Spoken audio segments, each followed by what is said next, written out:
கேரள மாநிலம் வயநாட்டில் நிலச்சரிவால் சொந்தங்களையும் உடைமைகளையும் இழந்து வாடும் மக்களுக்கு உதவ திண்டுக்கல்லில் மொய் விருது நடத்தப்பட்டது.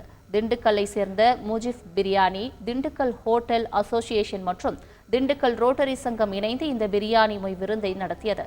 இதில் சிக்கன் பிரியாணி, சிக்கன் 65, பிரீனி, தயிர், வெங்காயம், தால்சா மற்றும் நெய் சாதம் ஆகியவை வழங்கப்பட்டது.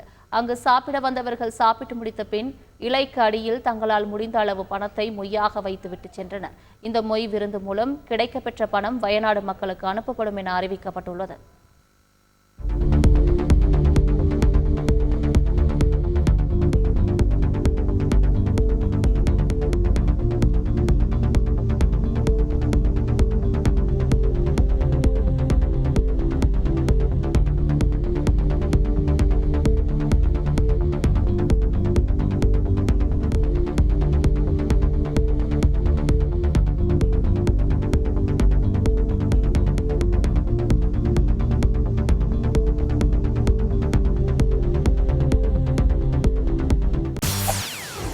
செய்திகளை உடனுக்குடன் தெரிந்து கொள்ள உடனே சப்ஸ்கிரைப் பண்ணுங்க.